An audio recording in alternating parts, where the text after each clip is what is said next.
Natanz ইরানের সবচেয়ে পরিচিত ইউরেনিয়াম সমৃদ্ধকরণ কেন্দ্র ২০০৩ সাল থেকে এটি চালু হয়। IAEA এর ভাষ্য অনুযায়ী এখানে ৬০% পর্যন্ত ইউরেনিয়াম সমৃদ্ধ করা হতো, যা অস্ত্র তৈরির পথে অন্যতম গুরুত্বপূর্ণ ধাপ। যুক্তরাষ্ট্র ভিত্তিক অলাভজনক সংগঠন নিউক্লিয়ার থ্রেট ইনিশিয়েটিভের তথ্য অনুযায়ী নাতানজে ৬টি ভূপরিস্থ ভবন এবং ৩টি ভূগর্ভস্থ স্থাপনা রয়েছে। এর মধ্যে ২টি স্থাপনায় ৫০,০০০ সেন্ট্রিফিউজ রাখার ক্ষমতা রয়েছে। এই স্থাপনার নিচের স্তরে যখন বিদ্যুৎ বিচ্ছিন্ন হয় ইসরায়েলি হামলায়, তখনই বুঝে নেওয়া হয় এটি শুধু সাধারণ কোনো ভবন নয়, এটা হলো ইরানের পরমাণু হৃৎপিণ্ডে সরাসরি আঘাত।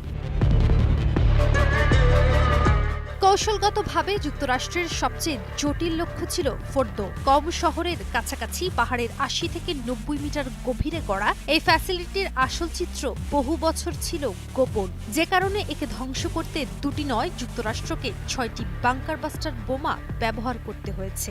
এগুলো এমন অস্ত্র যা গভীর মাটি বা পাহাড়ের নিচে ঢুকে বিস্ফোরণ ঘটায়। ৬টি বাংকার বাস্টার বোমা ব্যবহার করে যুক্তরাষ্ট্র প্রমাণ করেছে এটাই ছিল তাদের মূল লক্ষ্য। সামরিক বিশ্লেষকরা বলছেন ফোর্দোর ২৭০০ সেন্ট্রিফিউজ দিয়ে মাত্র ৩ সপ্তাহেই ২৩৩ কেজি অস্ত্রমানের ইউরেনিয়াম উৎপাদন সম্ভব, যার অর্থ ৯টি পরমাণু বোমা তৈরি করার ক্ষমতা।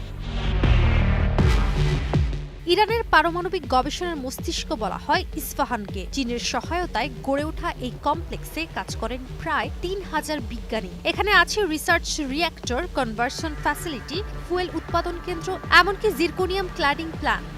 এই ক্ল্যাডিং কারখানা দিয়েই তৈরি হয় পারমাণবিক রিঅ্যাক্টরের আবরণ, অর্থাৎ পারমাণবিক অস্ত্র না হলেও অস্ত্র তৈরির উপকরণ এখানেই প্রস্তুত হয়। এই ৩টি স্থাপনায় যুক্তরাষ্ট্রের একসঙ্গে হামলা শুধু একটি সামরিক অভিযান নয়, এটা ছিল এক বিস্ফোরক বার্তা। ইরানকে যেন পশ্চিমা জোট বোঝাতে চাইছে তারা জানে কোথায় কি আছে আর কখন চাপ দিতে হবে। কিন্তু প্রশ্ন হলো, এই হামলায় কি ইরানের পারমাণবিক গতি থেমে যাবে, নাকি এটি জন্ম দেবে আরো ভয়াবহ প্রতিক্রিয়া? বিশ্লেষকদের মতে এই মুহূর্তে ইরানের বৈজ্ঞানিক ক্ষমতা, গোপন কেন্দ্র আর মানব সম্পদ এতটাই বিশাল যে এই আঘাত হয়তো তাদের সাময়িক ধাক্কা দেবে, কিন্তু ছিন্নভিন্ন করবে না ইরানের পরমাণু স্বপ্ন। তাছাড়া এই আঘাত অবশ্যই যুদ্ধকে আরো ঘনীভূত করল আর কূটনীতির পথ আরো সংকীর্ণ